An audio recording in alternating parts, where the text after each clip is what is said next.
지난주 성령 충만에 대한 말씀을 나누었습니다. 성도는요, 성령 충만해야 됩니다. 성도가 성령 충만하지 않으면 세상 충만하게 되어 있습니다. 자기 충만하게 되어 있고, 또 인간 충만하게 되어 있고, 또 마귀 충만하게 되어 있습니다. 그래서 삶이 제대로 굴러가지가 않습니다. 성도는 반드시 성령 충만해야지 성령이 주시는 위로로 살고, 성령이 주시는 기쁨으로 살고, 성령이 주시는 평강으로 살고, 성령이 주시는 힘으로 살고, 성령이 주시는 지혜로 판단하고 분별하고, 그렇게 살아야지 이 어려운 이 삶을요 잘 살아낼 수 있을 뿐만 아니라, 후회 없이 살아낼 수 있을 뿐만 아니라, 또한 우리에게 주어진 사명도 능력 있게 감당할 수 있게 되는 것입니다. 자, 그렇다면 지금 내 상태가 성령 충만한 상태인지 아니면 성령이 고갈된 상태인지 알아야 되겠죠. 그래야지 성령 충만하지 않은 상태라는 깨달음이 온다면 주님께 다시 나아가 주여 갈급합니다. 다시금 저를 새롭게 하소서, 충만케 하소서, 그렇게 나갈 수 있지 않겠습니까? 그래서 성령 충만을 받으라 그렇게 말씀하시고 난 이후에 19절부터 20절까지는 성령 충만의 지표가 무엇인가 하는 것을 말씀해 주고 있습니다. 세 가지 지표가 나오는데, 첫째는 찬송 충만이고, 둘째는 범사에 감사하고, 셋째는 피차 복종입니다. 이 세 가지를 보면 이 사람이 성령 충만한 사람인지 아닌지 하는 것을 알 수가 있다는 것입니다. 오늘은 첫 번째 지표, 찬송 충만에 대해서만 말씀을 드리려고 합니다. 한 주간 자신의 삶을 한번 돌아보시고, 내가 지금 찬송이 흘러나오는 인생인지 아니면 완전히 찬송이 말라버린 인생인지 하는 것 본인이 잘 아실 것 아닙니까? 그래서 내가 찬송이 말랐다면 주님께 다시금 나아갈 수 있는 그런 도전이 되시는 시간이 되었으면 합니다. 첫째, 성령 하나님은 우리에게 임하시는데, 우리에게 임하시면 반드시 찬양할 능력을 주신다는 것입니다. 18절에 오직 성령으로 충만함을 받으라 라고 말씀하신 이후 19절에 바로 시와 찬송과 신령한 노래들로 서로 화답하며 너희의 마음으로 주께 노래하며 찬송하며 하고 말씀을 하시는 것입니다. 즉, 성령께서 충만케 하시면 찬송할 능력을 주신다. 그러므로 서로 화답하며 찬송하라 라고 말씀하고 있는 것이죠. 우리 주님은요 절대 능력 주심 없이 하라고 말씀하시는 분이 아니십니다. 능력을 주셨기 때문에 하라라고 하시는 것입니다. 그래서 반드시 주의 영이 계신 곳에는 찬송이 흘러넘치게 되어 있습니다. 교회 역사를 보면 영적 부흥과 영적 갱신의 시기, 그때마다 새로운 찬송들이 쏟아져 나왔다 하는 것을 우리가 알 수 있습니다. 종교개혁 시대였 찬송이 막 쏟아져 나왔죠. 또 영적 대각성의 시대 때 찬송이 쏟아져 나왔습니다. 우리나라만 보더라도 80년대, 90년대 영적 부흥기, 교회 성장기, 찬송이 쏟아져 나왔습니다. 우리 개인의 삶에도 마찬가지입니다. 우리가 성령 충만하면요 찬송이 쏟아져 나옵니다. 그런데 성령이 고갈되어 있으면요 찬송이 나오지 않죠. 오히려 원망과 불평과 염려거리들과 걱정거리들, 이것들이 계속 우리 입에서 나오게 되어 있는 것입니다. 하나님의 기적으로 홍해를 건넜던 이스라엘 백성들 성령 충만하니까 찬송 그냥 시키지 않았는데 속옷 들고 막 붙들고 나와서 하나님의 위대하심을 찬송하지 않습니까? 성령 충만했던 것이죠. 마라의 쓴물 앞에 섰을 때는 이 고갈이 다 되어 버려가지고 원망하고 불평하고 했던 것 우리가 알고 있습니다. 그래서 성령 충만한지 안 한지 자신을 한번 살펴보셔야 되는데, 내가 찬송 충만한지 안 한지 그 지표로 보시면 된다는 것입니다. 성령이 계신 곳에 왜 찬송이 이렇게 풍성하게 넘치는가? 찬양은 예수님의 이름을 증거하는 입술에 뭐라고 말씀을 하십니까? 열매라고 말씀을 하시죠. 히브리서 13장 15절에 보면 그러므로 우리는 예수로 말미암아 항상 찬송의 제사를 하나님께 드리자. 이는 그 이름을 증언하는 입술의 열매니라. 그렇게 말씀을 하셨습니다. 이 찬양이 예수님의 이름을 증거하는 입술의 열매라는 것이죠. 그런데 사도행전 1장 8절에 보면 성령이 임하시면 뭐라고 하셨어요? 능력 주시고 그리고 땅끝까지 이르러 내 증인이 되리라. 이렇게 말씀하셨죠. 성령이 임하시면 증언하는 일이 반드시 일어나는데, 찬양은 예수님의 이름을 증언하는 입술의 열매니까 성령이 계신 곳에, 성령이 넘쳐나시는 곳에는 어떻게 되는 겁니까? 당연히 찬송이 넘쳐날 수밖에 없는 것입니다. 성도님들 지금 어떤 상태이십니까? 성령 충만한 상태이십니까? 아니면 성령 고갈 상태이십니까? 만약 성령이 고갈 상태라면 큰일이죠. 성령의 역사, 하나님의 역사가 거의 없을 겁니다. 경험을 하지 못할 것입니다. 또 성령이 주시는 위로와 기쁨도 아마 거의 체험하지 못하고 계시겠죠. 성령이 주시는 능력도 아마 없을 것입니다. 세상이 알 수도 줄 수도 없는 평강이 무엇인지도 경험하지 못할 것입니다. 그렇게 되면 늘 불안하고 초조하고 답답하고 두렵고 걱정과 염려거리에 꼬리를 물고 우울하고 낙심하고 그렇게 아마 살고 계실 것입니다. 요즘 시대를요, 스트레스의 시대, 불안의 시대라고 얘기합니다. 많은 사람들이 공황 발작을 한답니다. 제가 아는 목사님 한 분도 공황 발작이 일어나가지고 그냥 심장이 막 뛰고 숨을 못 쉬겠더랍니다.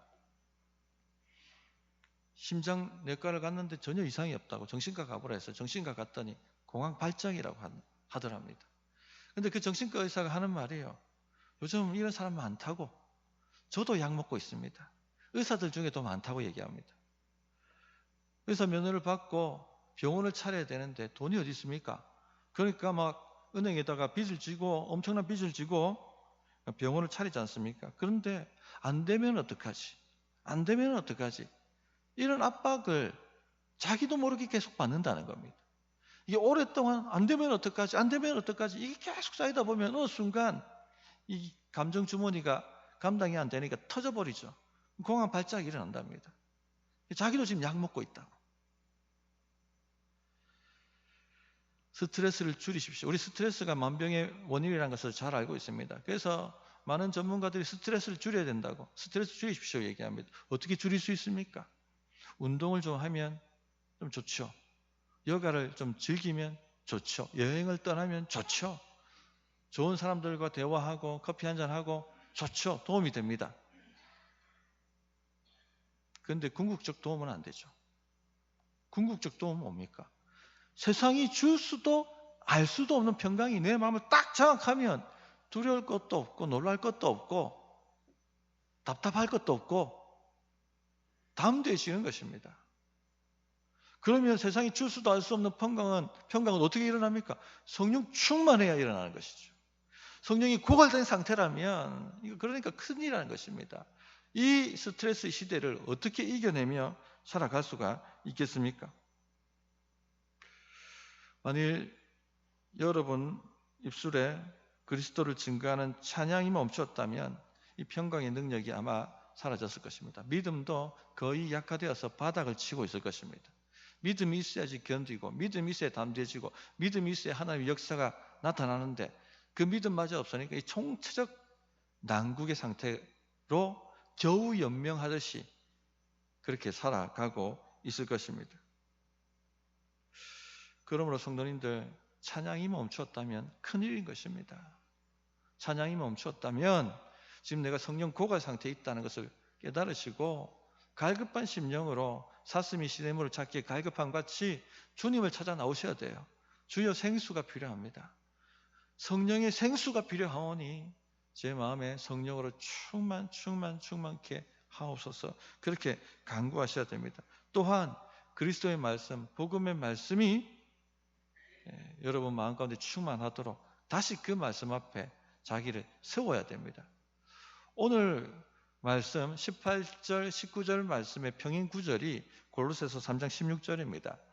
그리스도의 말씀이 너희 속에 풍성히 거하여 모든 지혜로 피차 가르치며 권면하고 시와 찬송과 신령한 노래를 부르며 감사하는 마음으로 하나님을 찬양하고, 이렇게 돼 있죠. 거의 비슷한 구절입니다. 근데 오늘 말씀에는 성령 충만을 받으라라고 되어 있지만 골로새서 말씀에는요, 성령 충만을 받으라는 말씀은 빼고 그리스도의 말씀이 너희 속에 풍성히 거하여 라고 쓰신 것입니다.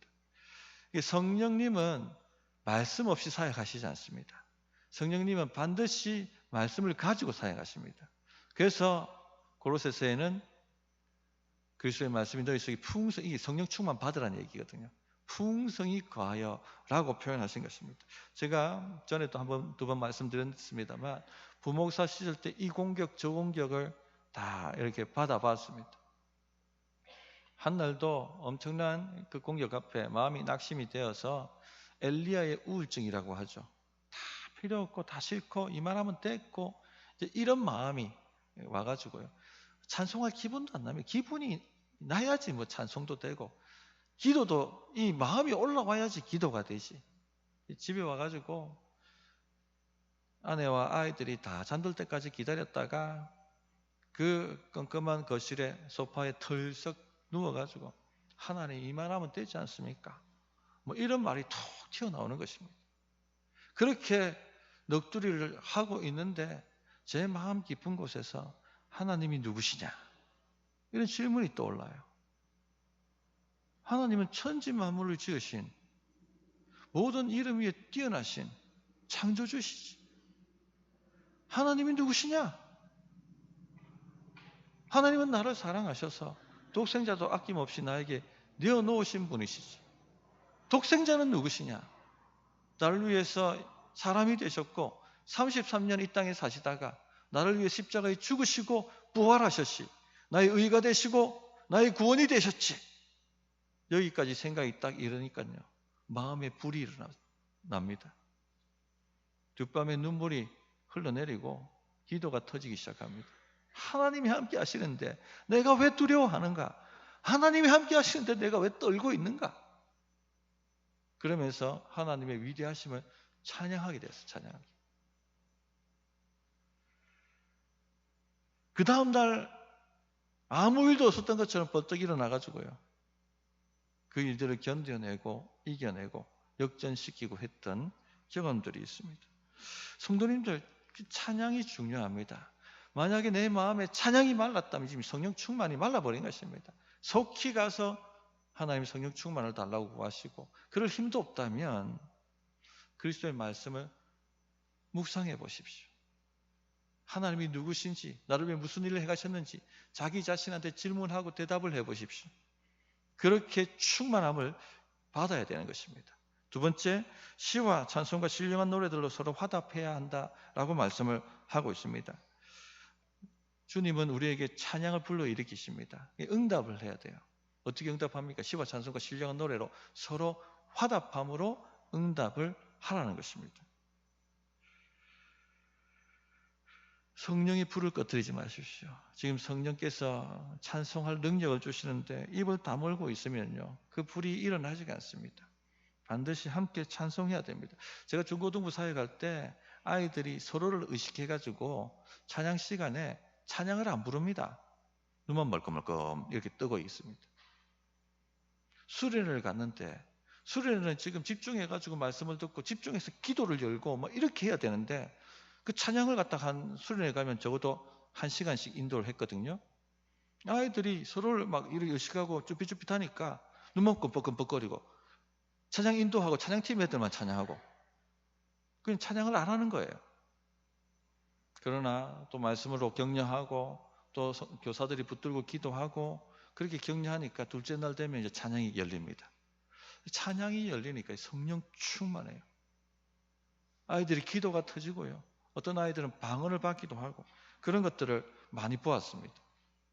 저도 청년 시절 때 전에 말씀드렸습니다만 숫기가 없어가지고 그 예배 시간에 찬양을 안 했어요. 혼자 있으면 잘하는데 같이 있으니까 안 하는 겁니다. 그런데 어느 날 이래가 되겠나 이런 생각이 들어가지고 용기를 내어서 찬양을 함께 따라 했었어요. 근데 그날 막 성령 충만해져가지고 막 기도가 터지는데 울고불고 찬양이 다 끝났는데 저 혼자 울고불고 막 이렇게 기도했던 그런 적이 있습니다. 성령 충만해집니다. 성령 충만.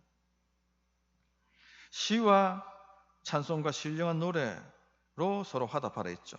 어떤 학자는 시는 시편을 말하고 찬송은 그리스도의 구속을 말하는 찬양을 의미한다 얘기하고 신령한 노래는 성령께서 주시는 즉흥적인 그런 찬송이다 이렇게 구별을 합니다. 그러나 정확한 것은 아니에요.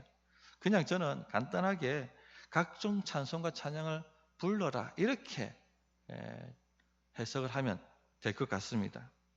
성도님들, 각종 찬송 찬양을 함께 불러야 합니다.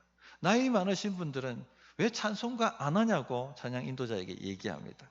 조금 새로운 곡을 하면 왜 알지도 못하는 신곡하냐고 그렇게 찬양 인도자에게 어필하죠. 그리고 중년 이상, 저도 중년인데 중년들은 어떤 찬양을 좋아합니까? 8, 90년도 신앙의 부흥기 때, 그때 우리 청년들이었거든요. 그때 뜨거웠던 찬양, 그 올레이션 경배와 찬양, 이런 찬양 부르면 마음이 타오릅니다. 그래서 그런 찬양 좀 부르라고, 인도하라고 그렇게 또 어필하기도 합니다. 그러나 이 젊은 세대들은요, 지금 하는 곡을 좋아하죠. 지금 감각의 찬양을 좋아합니다. 젊은 세대가 어떤 찬양곡을 좀 좋아하는가 리서치를 해보니까 요즘 뜨는 게 예라모십, 그리고 위러브, 피아 이런 팀들을, 마커스는 약간 조금 세대가 지난 것 같아요. 이런 찬양들을 또 이들이 좋아하는 것을 보았습니다. 우리 아이들과 차를 타고 어디 가다가 제가 참 좋아하는 찬양을 딱 틀면요, 아이들이 바로 얘기합니다. 아빠 축 처진다. 좀 신나는 곡 좀, 신나는 찬양 좀 틀어줘. 그 신나는 찬양 틀면 막 좋아해가지고 찬양 부르고 막 그래요. 근데 저는 전혀 감동이 안 와요. 귀가 아픕니다. 솔직히 말하면. 제가 30대 때 보니까 20대, 30대 때는 좀 신나는 찬양이 좋았어요. 근데 이제 중년이 되니까 조금 잔잔하면서 깊은 의미가 있는 찬양이 좋더라고요. 근데 젊은 세대는 이게 좀 비트가 강하고 신나는 그런 찬양을 좀 좋아합니다. 그래서 우리들은 종종 찬양 인도자에게 이런 곡 해달라, 저런 곡 해달라 부탁을 합니다. 어른들은 맨날 신곡하냐고, 찬송가 부르라고 그렇게 어필하고, 또 젊은이들은 맨날 찬송가 하느냐고, 올드송 하느냐고, 좀 신나는 찬양을 좀 하라고 요구하고, 중년들은 8, 90년대 그 추억의 찬양 좀 하라고 그렇게 얘기합니다. 어떻게 해야 됩니까? 그러면 이거를 성경적 답이 오늘 여기에 있습니다. 뭡니까?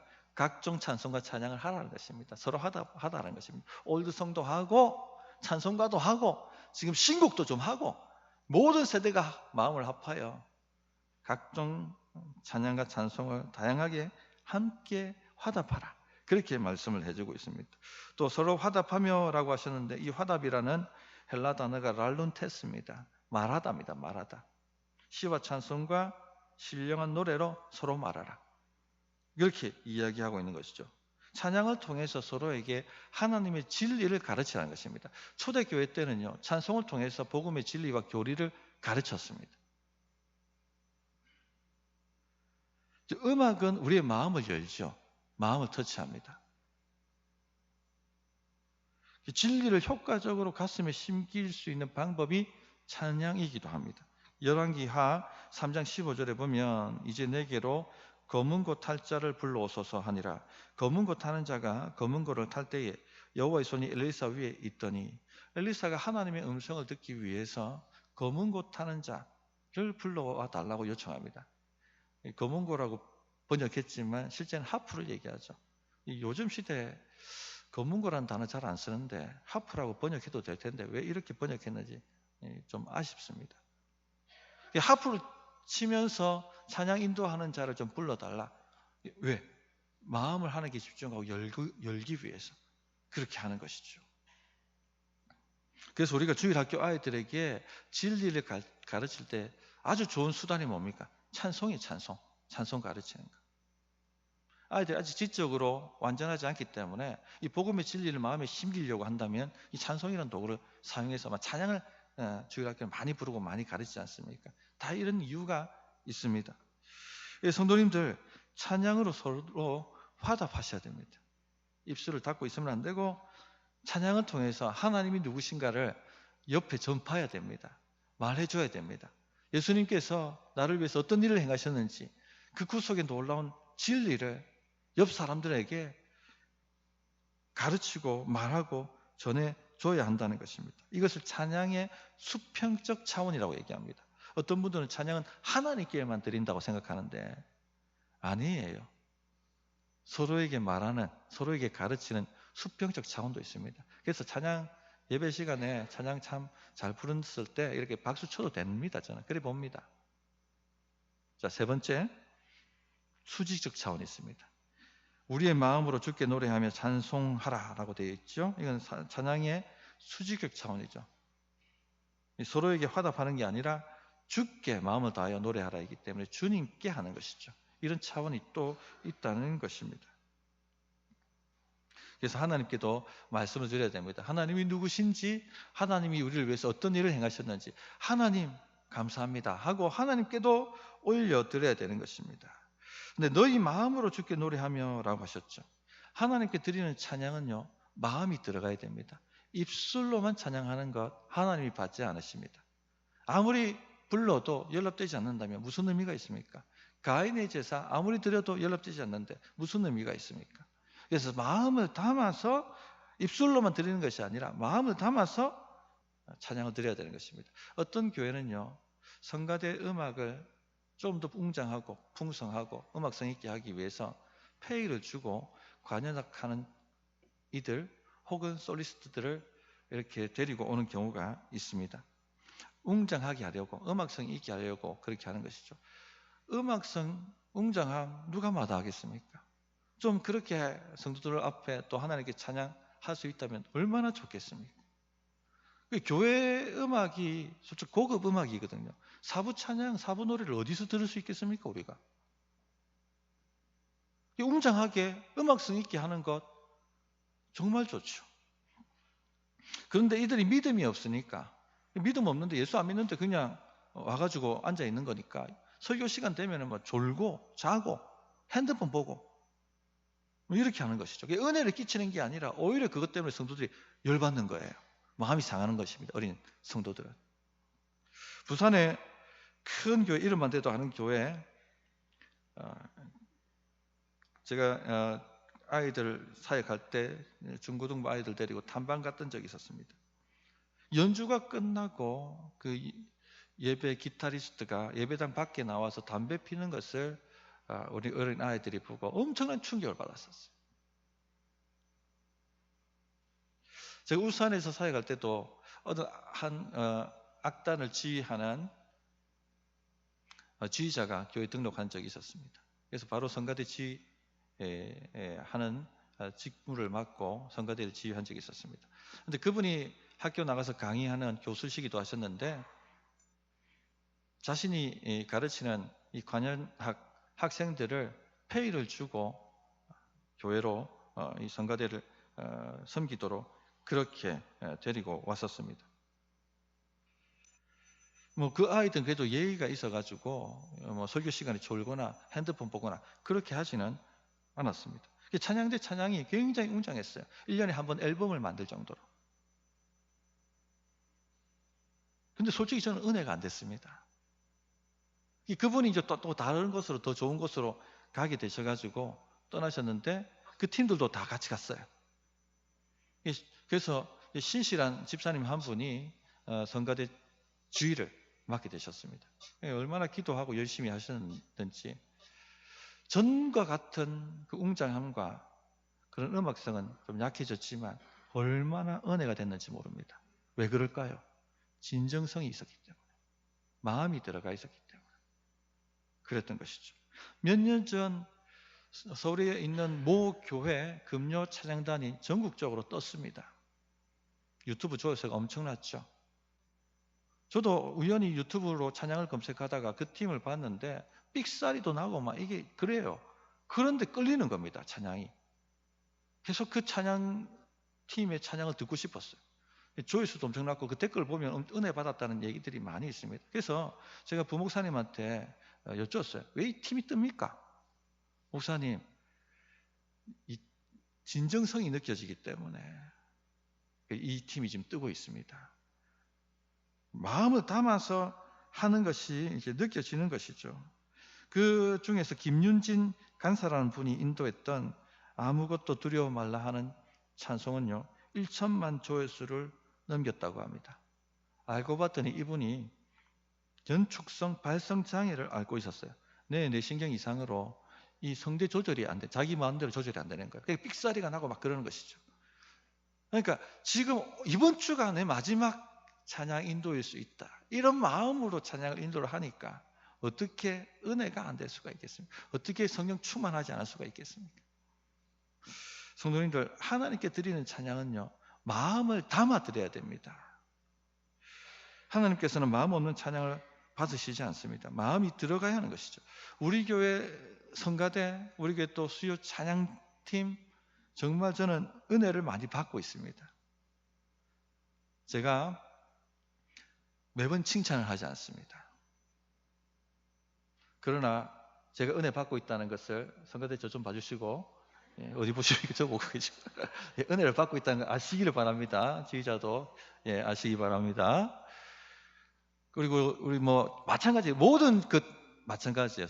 지금 식당에서 이 더운데 사역하는 분들, 교사로 헌신하시는 분들, 저 밖에 더운데 차량 봉사하시는 분들, 모든 분들 제가 일일이 칭찬하거나 매번 감사를 표현하지는 않죠. 그러나 정말 은혜를 받고 있습니다. 마음이 들어가 있기 때문에 알기에. 근데 왜 매번 안 할까요?